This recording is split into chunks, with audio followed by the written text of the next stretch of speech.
4th through fund, Mariusz, Tabaczek, the Dominican priest. He graduates this spring from the GTU with a PhD in systematic philosophical theology, and once again, serving on his committee. So a great conversation about that. Mariusz specializes in science theology dialogue with a special emphasis on the role of Thomistic philosophy, philosophy of biology, philosophy of causation, and the new Aristotelianism. And I'm very grateful for you being here. We're almost off another day. We have a new postdoc, but please. Thank you very much for inviting me. So I want to look at this whole project from the perspective of Aristotelian Thomistic metaphysics, philosophy of nature, and theology. So looking at all that was presented here on Thursday from this perspective, there's definitely something that is unique and distinctive about what Deacon is doing.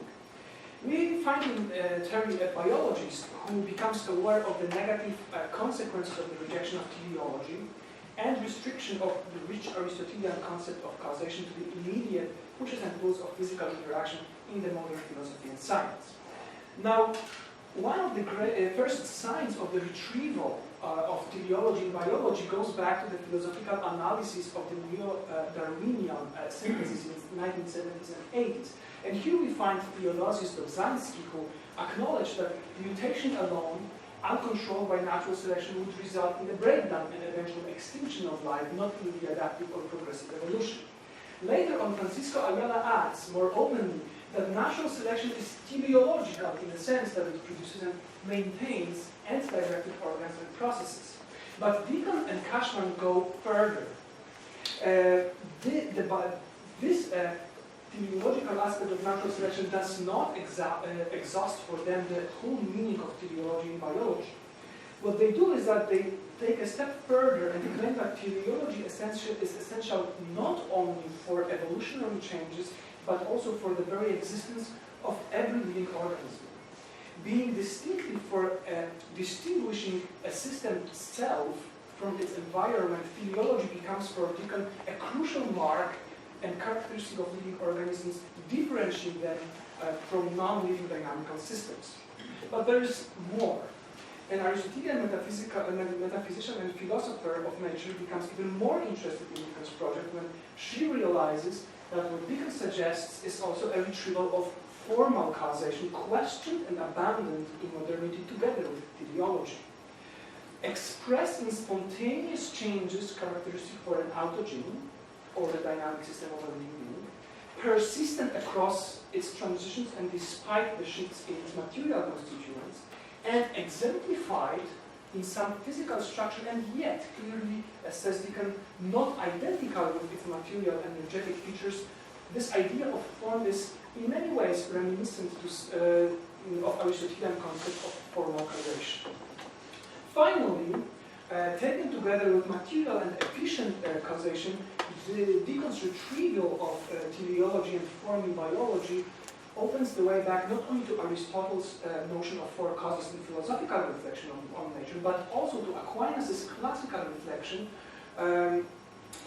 on divine action in reference to the same fourfold division of causes. So it enables us to see God as a creator of matter, the source of actuality of each and every natural form, primary and principal efficient cause, working through secondary and instrumental causes of creatures, and the ultimate source of all natural teleology.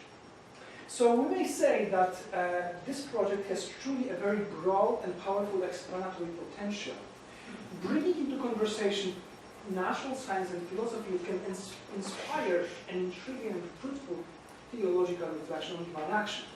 However, while this description from this particular Aristotelian Thomistic perspective may sound very optimistic on the first side, a closer analysis, I believe, shows that this proposition raises some important questions that I would like to address in this short presentation. So first, is Deacon really in favor of causal non-reductions?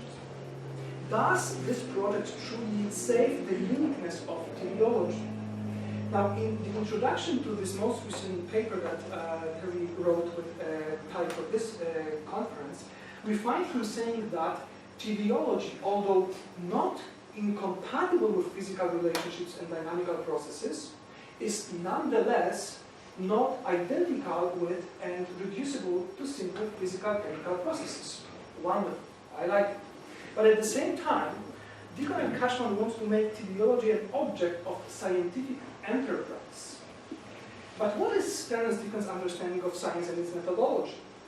In his Incomplete Nature, we find him saying that there can be little doubt that reductionist science is fundamentally sound, and it would be pointless to even imagine that it is somehow misguided.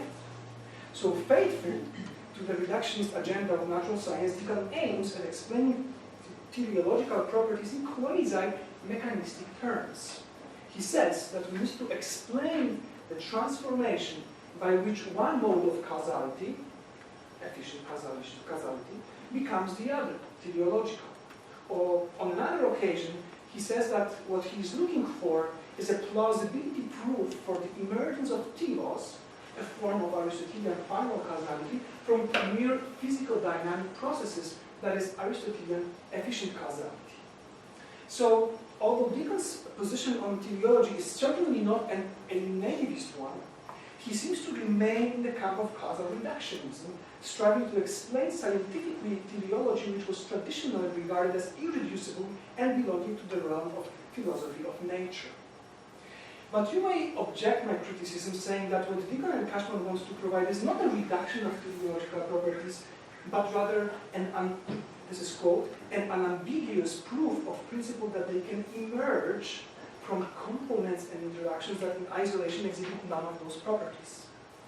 Does not the use of the language of emergence save the project from causal and material reductionism?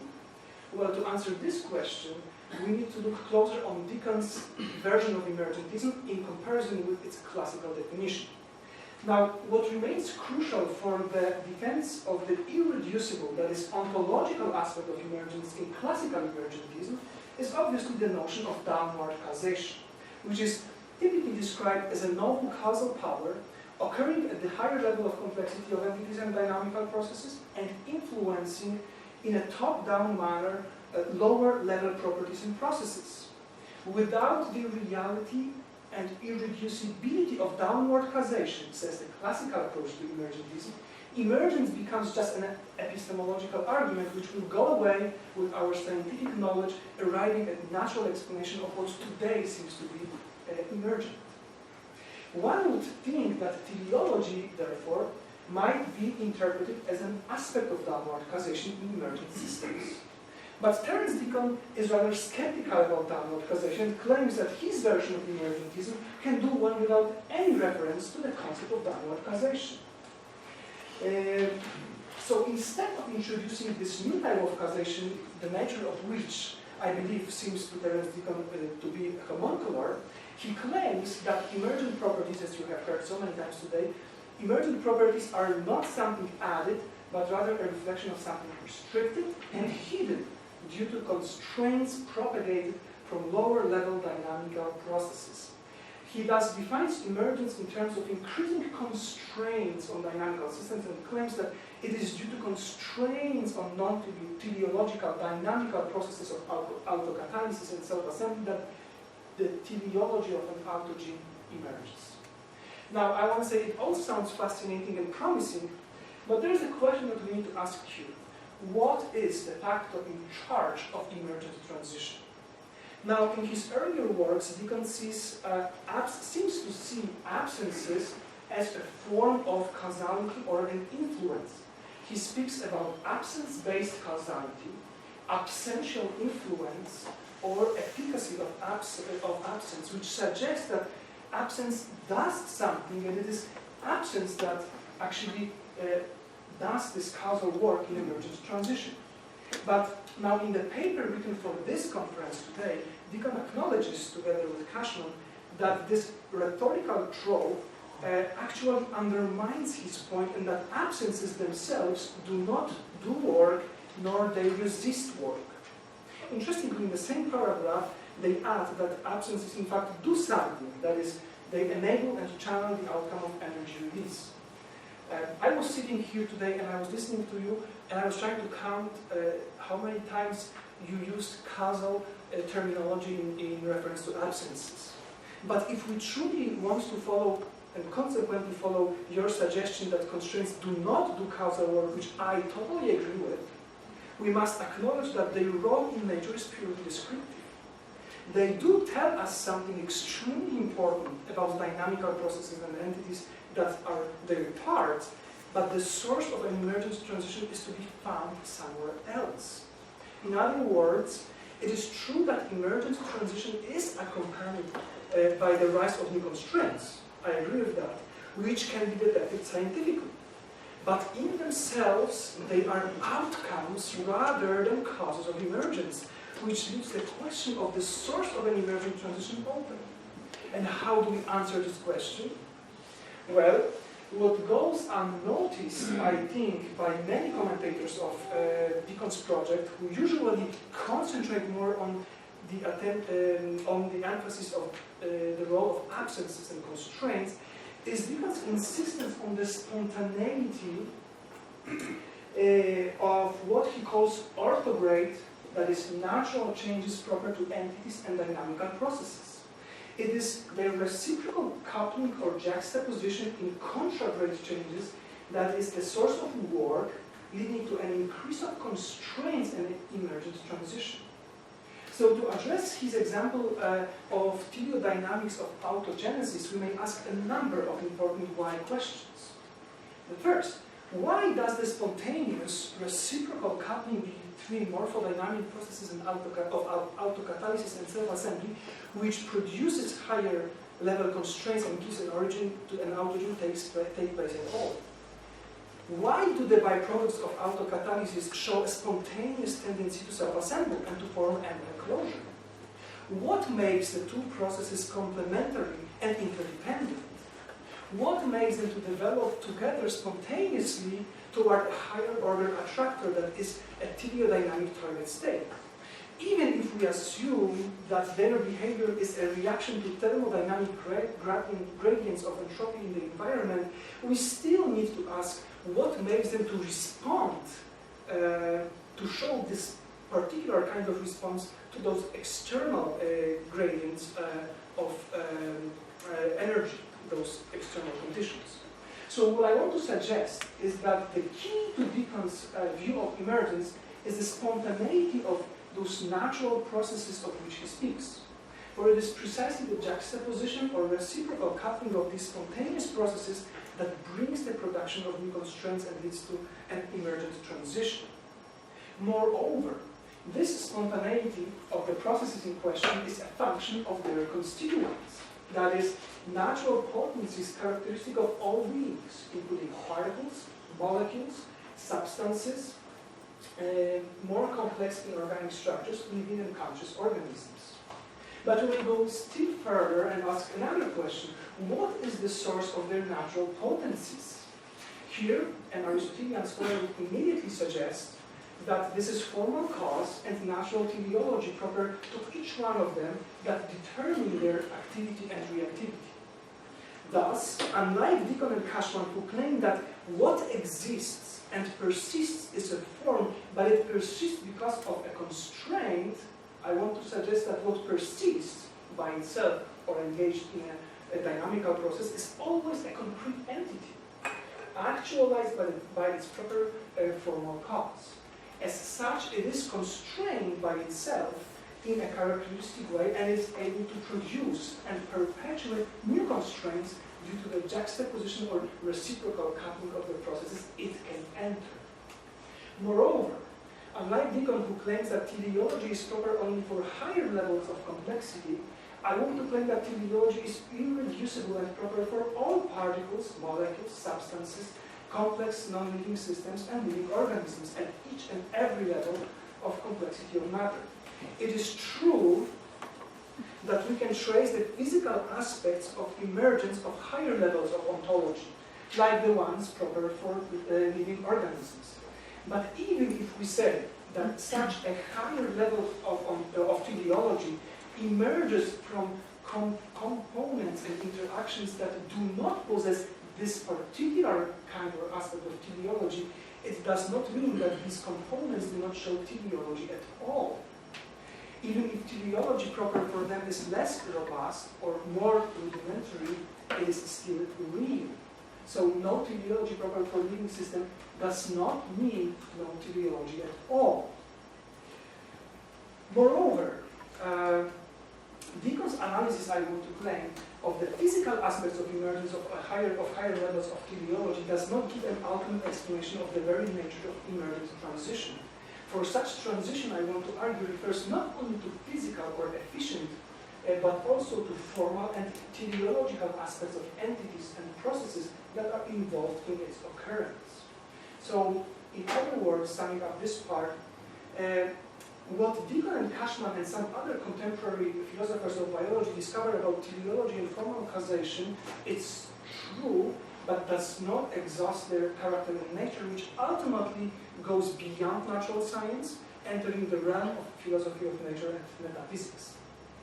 Now, going from here, we can see that this richness, and this is the last part of my presentation, this richness of multi-dimensionality of teleology and formal causation goes not only beyond what science discovers and tells us about them, it crosses the boundary of philosophy as well, opening us to the theological reflection on God as the ultimate source of teleology and the form of all forms.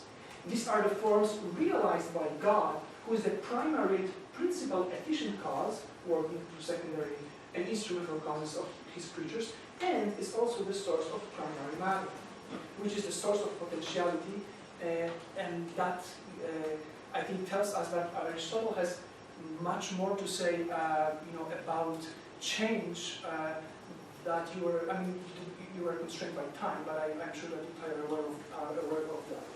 So this is the view of Aquinas, obviously, developed and commented by many throughout the centuries, and I want to claim that it is still valid and actual in the context of contemporary science. Now, in Terence's suggestion for theological reflection, he puts a strong emphasis on the importance of pseudo-Dionysius' negative approach in theology that was mentioned before in so many various ways. But we have also this medieval expression of it that Terence brings in the paper for today. God is not of this kind, nor of this quality, but totally different. So in your paper you suggest that theology should follow the way of quote-unquote ultimate apophasis. But we cannot forget that the same pseudo-Dionysius and the theological tradition that followed him would always supplement the way of negation with positive assertions about God through the way of causality, and see both of them as culminating in a surpassing affirmation of divine attributes. And pseudo-Dionysius has all three ways.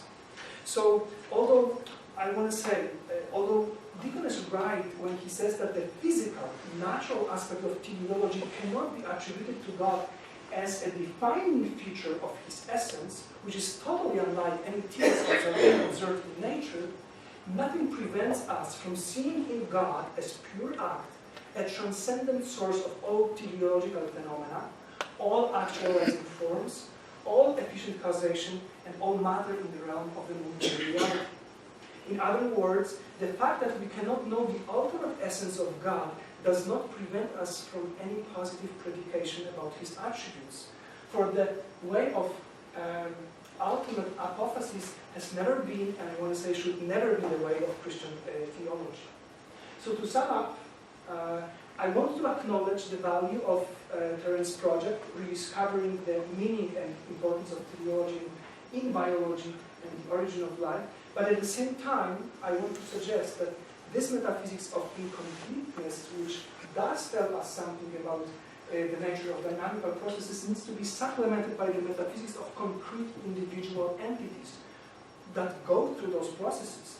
These are entities which, due to actualizing form and natural teleology proper to them, and decisive about their activity and reactivity, are capable of entering into dynamical processes.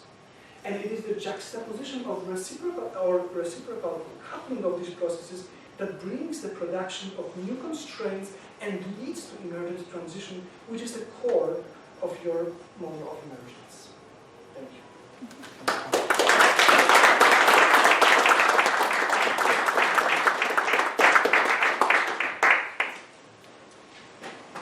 So many things.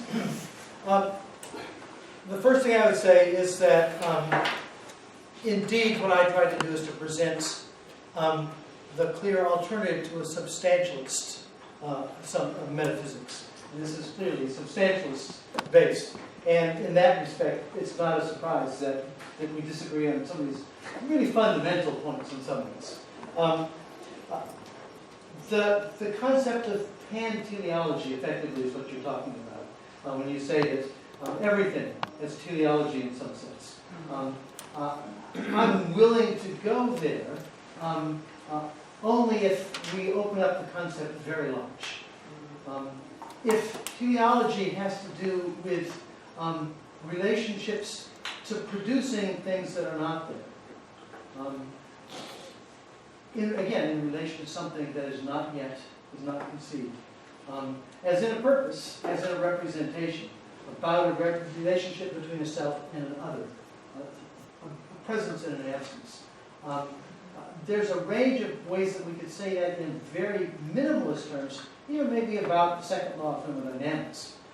Something is a tendency to become something different. I see that as a possibility. What I would want to do, and if you want to have different terms for kinds of teleology, I would be happy with that. In fact, the argument I made does not work without the second law of thermodynamics. There needs to be a tendency for this to happen. I think that anyone in biology would agree with me that the second law of thermodynamics is part of the world, and it's part of the world that all of biology is with respect to. If we open up our definition of teleology that large, I would say that what we're saying ultimately is there's different kinds of asymmetry of change. And the teleology that organisms engage in and that people with minds engage in is a different and more complex form of asymmetry of change. And I do see it. So I think that in that respect, the difference is you might say, semantic or simply using the terms differently. And I think you would agree that a new kind of teleology, new kind of causality, does come into existence here. The question about whether, what I find interesting is that I interpret your take on this, and even this figure seems to suggest it, as a bottom-up story. That is, I think Jaguar and Kim would be very, very happy with the way you've laid it out. And that is that, in effect, there's not really emergence. These properties are all the way down, and they're just combined as you go up. That's, in effect, a version of emergence that I would not support. And the reason for that is I think that talking about the dispositions of say, atoms and molecules, why they actually do come together also requires you to have a theory of constraint at that level as well. That is, you can't talk about a disposition which is a tendency with respect to other things that are not realized. So the fact that oxygen molecules bind in certain ways, other molecules don't, is because there's constraints on the binding capacities of oxygen. Those constraints need explanation. At that level, it's not the same level as we've been talking about. But in fact, I think that even at that level, there's both formal and efficient causal-like relationships. The formal relationship in an oxygen atom, I would say, has to do with the way that the orbitals are in a kind of harmony with each other, you might say, literally a kind of resonance relationship that's like a formal cause, or for me, like self-organization in that respect. I think that these features go all the way down. The reason that I'm against top-down causality is that I'm also against bottom-up causality. I think that both are a mistake in the following sense. I think that constraints are always at the level they occur. They're not imposed from the top, nor are they created from the bottom. The constraints are at a particular level of scale. And if we're defining a particular kind of causality, with respect to constraints at a particular level of scale, then I think we can say it's at that level of scale that they merge, and it's at that level of scale that they create. The broader story about putting this into a larger theology, I don't have much to say about it. I don't have any kind of expertise to say that. I do think that that there is compatibility, and so that nothing I have said or tried to write about is a sort of atheist model, nor is it an eliminativist model. And in those cases, I think there is space for theological argument. If the theological argument is dependent upon transcendence, dependent upon being other than the world, depending on being a different kind of essence, so to speak, then it's outside of my purview. It's not scientific in that sense. I don't know how to think of it. So, but thank you. These are great criticisms. They are criticisms, and I appreciate it. I think what stays as an ultimate question for me and not resolved is the nature of constraints. And Everything about this discussion is about the nature of constraints. And whether you need to think about constraints in terms of absence, or whether you need to think about constraints, I think that you want to think about it as, for example, Kimball, in terms of dispositions. I think they're interdefinable. You can't define one without the other. So I don't think that one is primary in that sense. I think that you need constraints to talk about dispositions and dispositions to talk about